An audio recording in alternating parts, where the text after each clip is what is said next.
foru hauteskundeak gertu daude eta emakume eta gizonen arteko berdintasunean aurrera egiteko 26 proposamen sortu egin dira berdintasun arloan lan egiten duten profesionalek adostuta. Gaur Zaloa Basabe dugu gurekin berdintasun koordinatzailea Iruñeko udalean. Arratsaldeon eta ongi etorri. Kaixo, arratsaldeon.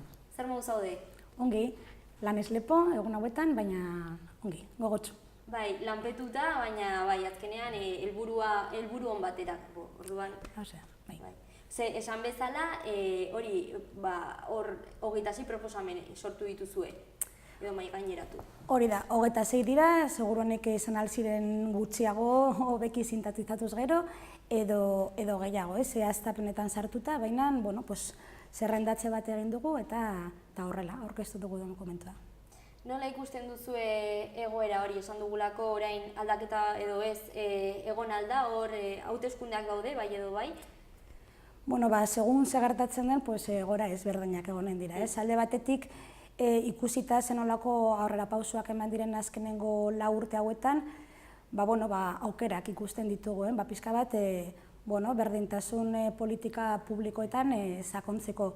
Baina gero ere, egia da, hor daukagula beldur moduko bat, berdintasun politikak beti egon dira arriskuan eta gure ustez inoiz baino garrantzitsuagoa da bultzada politiko bat eta konpromiso politiko bat mantentzea, datozen urteetan ere. Momentuz, lege aitzindari bat onartu egin da berdintasunari dagokionez, berdintasun legea? Bai, hala da, egia da azkenengo aste hauetan, bai entzun direla aipamen batzuk, komentario batzuk esaten dutela, igual zerbait hobeago egin altzela lege horrekin, baina nik uste dute azkenean legeak direla ere aukerak, dira nolabaiteko marko bat, non proposatzen diren neurri zehatz batzuk eta implementatzen dira baliabide batzuk, eta nik ez daukat zalantzarik aldez aurretik genukan legea baino asko hobeagoa dela hau, baina kontutan hartzen dugu ere lege hau izateaz gain horrek ez duela esan nahi beste neurri batzuk ere ezin direla hartu, baina bai poz handiarekin hartu dugu lege aldaketa eta zuk aipatu duzun bezala aitzindaria da, zen eta hartzen du berdintasunaren kontzeptua era integral batean, eta hori da tokiko entitatetako berdintasun teknikariek betidanik defenditu izan duguna. Bai, gizabanakoa erdian kokatzea. Hori da, hain zuzen ere, ez gira da, lelo hori ez dela berdintasun teknikarien leloa, baizik eta mugimendu feministak urteak, hamarkadak daramatza hori aldarrikatzen, eta pixka bat guk egin duguna izan da hori hartu, agendan feministan kokatu eta hortik tiraka proposamen ezberdinak sortu. Eta zintzuk dira proposamen horiek? Proposamenak lehen esan bezala, 26 dira, eta egia da, aurrekoan ere, prentza aurrekoa egin genuenean, kazetari batzuk galdetu ziguten, baina zein da, hor bertan planteatzen dituzuen neurri guztien artean importanteena, edo atera etzaizkidazu 4 eta laburbildu, Guretzat hori zaila da, ze gainera gure asmoa ez da proposamen ezberdinen artean nolabaiteko hierarkizazioa lotzea, eta arduan alderdi politikoei esatea, aizue, hemen 26 dira, hartu ditzazue nahi dituzuenak, Guretzat, 26 dira, eta importanteena da, hori nola dauden edo nola aurkeztu ditugun nolan egituratuak, Gu planteatzen ditugu 4 interbentzio eremuak eta 4 interbentzio eremu horiek eman behar dira bai ala bai aldi berean, Bata da gobernantzarekin harremanuta dagoena, hau da konpromiso politikoekin, bestea izan litzateke emakumezkoen alduntzarekin lotuta dagoen eta horrekin batera baloren aldaketarekin, 3. Zaintza lanekin eta erantzunkidetzarekin, eta 4. indarkeriaren alorra izanen litzateke. Zer esanik ez, horrek azkenengoa egoteak ez du esan nahi garrantzi gutxiago duenik, baizik eta ez dugula kublertzen indarkeriari aurre egitean beste modu bat, ez baldin bada, gainontzeko beste alor guztiak lanketari gabe, Bai, azkenean erabateko parekotasuna. Eta guztiek daude hor sartutak. Hori da. Zer nik uste dut hori, azken finean, emakumeok pairatzen dugun indarkeria ez dela balako gertakera soila edo anekdotiko bat, bezik eta egitura batekin erabate harremanduta dago, orduan egitura hori eraldatzen ez dugun heinean, indarkeria den erakusle hori edo adierazpen hori bertan mantenduko da. Asko entzuten da, azkenengo boladan mugimendu feministak indar asko hartu egin duela. Zuek nola ikusten duzue? Beti egon da hor, baina orain agian ez dakit zuek? Mugimendu feminista beti egon da hor, eta izan ere mugimendu feministari esker gaude hemen eserita berdintasun politika publikoei buruz hitz egiten. Egia da, hainbat urtez egon dela oso, seinalatuta, kuestionatuta, alboratuta, baztertua, eta azkenengo urte hauetan, azkenengo 3-4 urte hauetan, nabaria da, zenolako, kalera aterat. Hori da, zenolako indarra hartu duen, zenolako atxikimenduak sortu dira, hainbat emakume eta eragien artean, batez ere gazteen artean. Baina, nik uste dut horrek ez duela esan nahi, edo bentsat ez duela jauzi behar halako berdintasunaren espejismo batean, edo... Ez ere ez dago bermatuta. Claro, esan nahi dute, nik uste dut indar hori hor dagoela eta postekoa da, eta ez dela zerbait espontánea, baizik eta lehen esan bezala, hainbat urtez egindako lan baten ondorioa dela, baina egia da aldi berean, gaur egun feminismoak badituela erronka handiak aurre egiteko, eta ez dezagun ahaztu, oraindik ere badirela sektore batzu, kolokan eta zalantzan jartzen dituztela feminismoa planteatzen dituen aldarrikapenak. Orduan, alde batetik holan ikusten da pilpilean dagoela, baina nik uste dut kontuze behar dugula hortan, eta horregatik, halako eremu emozionalean dauden gauza guzti horien nik uste dut, eraman behar direla neurri zehatzetara, eta nik uste dut hor guztiok ibili behar dugula pixka bat, ikusteko ze punturaino, oain hauteskunde kanpainan aipatzen diren konpromesuak ze punturaino benetan egiten diren eta zenolako baliabideak eta zenolako egiturak sortzen dituzten benetak hori gauzatzeko.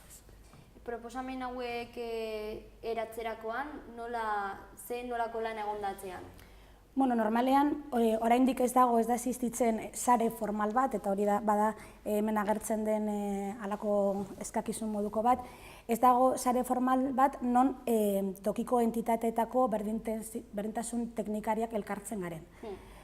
Sare formal hori ez existitzeak ez du esan nahi, guk hilabetean behin elkartzen ez garenik. Elkartzen gara, eta arduan hor herri ezberdinetan ditugun ekimenak eta ditugun proposamenak elkarrekin lantzen ditugun, elkar laguntzen dugu, eta azkenengo 3 bileretan, ibili ginen pixka bat bueltak ematen, esan ez, ongi legokela, jakegu ez dakizen bat urtera eman ditugun, gainera hori, udalerri ezberdinetan, hor genaukala nola baiteko ibilbidea, genituen gabezi batzuk hor antzeman duta, eta gure uste zen, pixka bat gure ekarpena, guain hauteskundeak datozela eta hori guztia, guk gauza hauek ikuste ditugu, eta zuek hartu eta nahi duzuena egin, karo.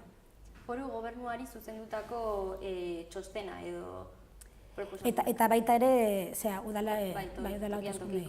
Bai. Zenolako, gero elkarbanatzerakoan esperientziak eta zer nabaritu egin duzue? Egia da, badirela realitate ezberdinak, udaletxe bakoitzean, realitate oso bestelakoak dira, eta guk egiten duguna da, hainbat tokietan esperientzia honak eta jardunbide honak daude, eta arduan horiek dira pixka bat eredugarri gisa planteatzen ditugunak. Egia da ere, udaletxe guztietan ez daudela baliabide berdinak, baina argi daukaguna da koordinazioa ezinbestekoa dela, eta baita ere egiturak sortzea. Oso garrantzitsua da administrazio guztietan berdintasunarekin lotutako egitura iraunkor bat egotea. Egitura iraunkor bat horrek esan nahi du baliabide ekonomikoak eta baita ere baliabide pertsonalak izanen dituen egitura eta gainera koordinazioan lan egingo duena. Eta hori da pixka bat, naiz eta realitate ezberdinetan kokatuta egon, guztiok argi daukaguna. Bai, azkenean arazo hau leku guztietan fenomeno unibertsala da tamalez.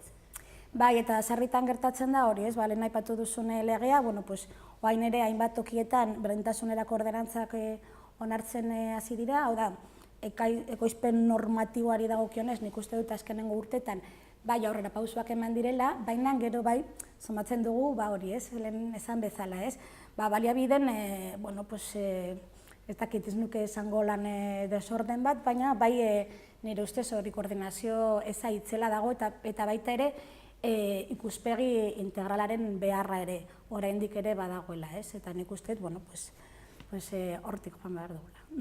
Bai, eta gero, esan duzun moduan, lau hildo nagusi aipatu dituzu, baina gero gauza txiki, xehetasun asko daude, adibidez hizkuntzaren erabilera edo...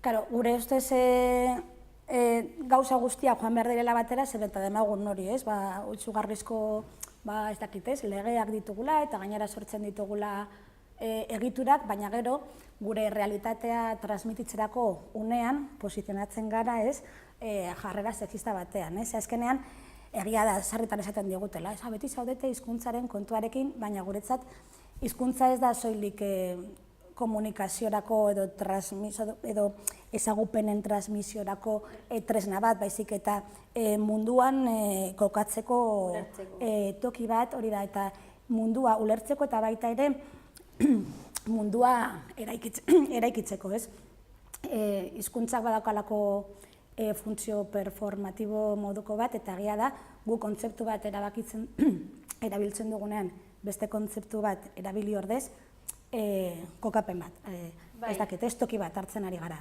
Eta arduan hori da guk ere planteatzen dugunean. Guk hizkuntza inklusiboa edo hizkuntzaren erabilpen inklusiboa bultzatu behar dela esaten dugunean da, hain zuzen ere, era simboliko batean transmititzen ari garelako eta iraikitzen ari garelako jendarte inklusibo bat. Eta nire ustez, hori ez da bakarrik garrantzitsua, baizik eta ezinbestekoa, ez? Bai, eta alduntzea eta partaidetza noski baietz? Bai, alduntzaren eremuan ere gure neurrietan aipatzen duguna da oso importantea izan elintzatekela alduntze eskolak iraunkorrak egotea. Egia da, badirela herrietan hainbat ekimen oso interesgarriak diren eta gainera oso baliagarriak izan direla bertako emakumeek alduntzeko, baina guk uste dugu izan beharko litzatekeela zerbait zerbitzu bat olan bermatu egiten dena eta gainera nolabaiteko jarraipena daukana eta erabat lotuta dagoena ez bakarrik alduntzarekin, baizik eta emakumezkoen parte hartze soziala eta politikoarekin eta baita ere baloren aldaketarekin, ez?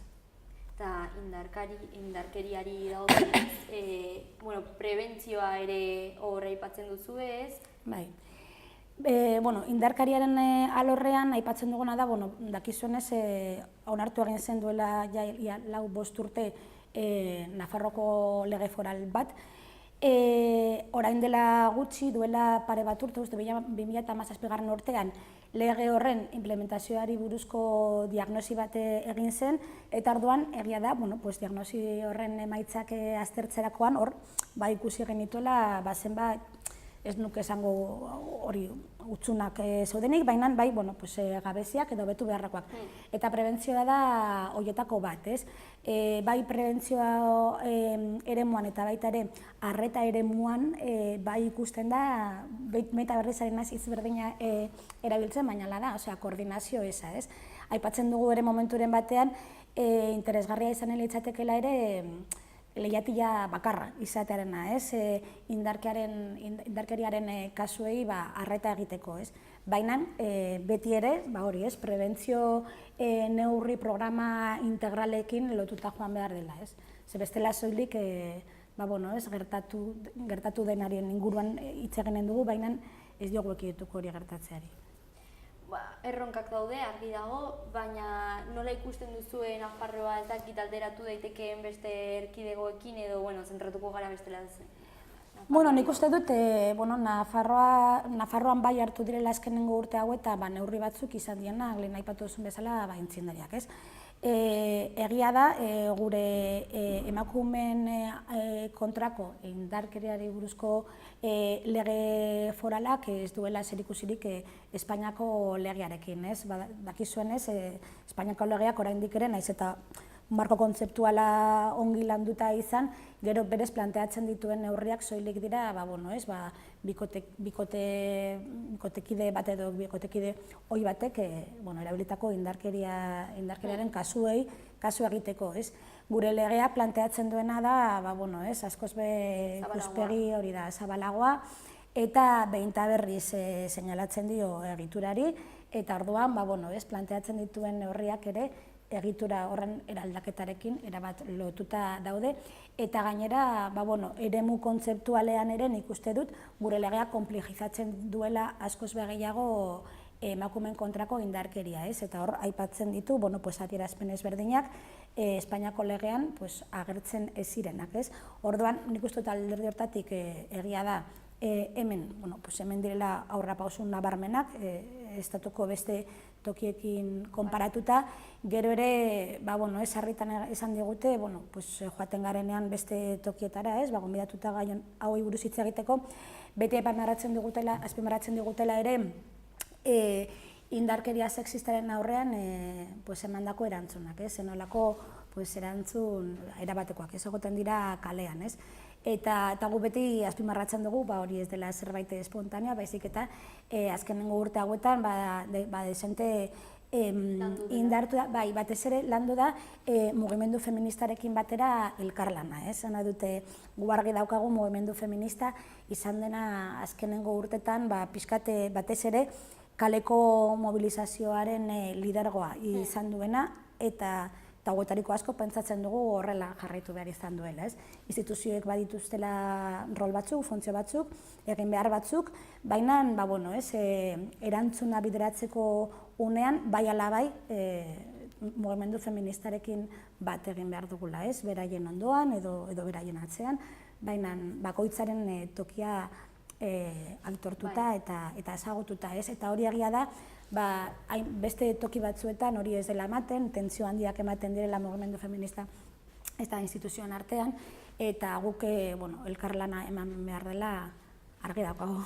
Bai, azkenean guztiak bizi gara mundu honetan eta gizarte honen parte gara. Erantzunen bat jaso duzue proposamen hauei dagokienez? Ez, baina, gure asmoa ere zen nolabaiteko elkarrizketa sortzea alderdiekin, eta gainera ez dut uste hauetan solasaletarako egonen direnik, baina guretzat zen interpelazio bat. Interlokuzioa ez genuen bilatzen, baina bai interpelazio bat esan ez.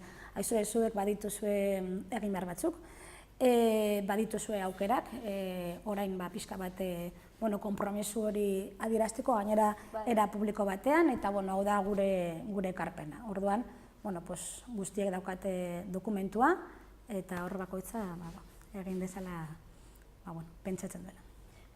Aurkitu dezakegu nonbaiten digitalki edo... Bai, Apaiona Nabal edo berdintasun teknikarien elkartearekin harremanetan jarrita, hor badira dokumentuak, eta ez bakarrik hori baizik eta nolabaiteko azalpena behar izan ez gero, edo prest gaude erantzuteko, edo... Ez dakit zerbait gehiago azpimarratu edo nabarmendu nahi duzun, Saloa?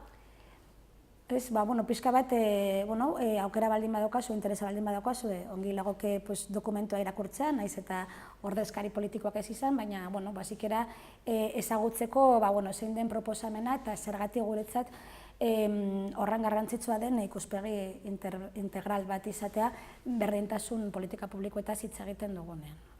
Bai, azkenean guzti eragiten gaituen zerbait da, eta gainera profesionalen ikuspuntutik azkenean hor egunero zaudetela horren gainean lan egiten.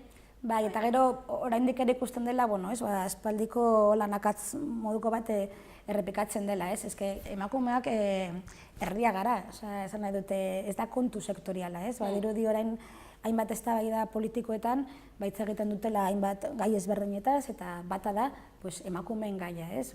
Nolabait kolektibo bat izango baginen bezala, baina poblazioaren erdia gara. Orduan, ekonomiaz hitz egiten duzunean, osasunez edo hezkuntzaz hitz egiten duzunean, edo zeharkako ikuspegi hori daukagun, edo ez dugu ezer ulertu, eta ulertzen ez badugu, nekez eragina eginen diogu, errealitateari.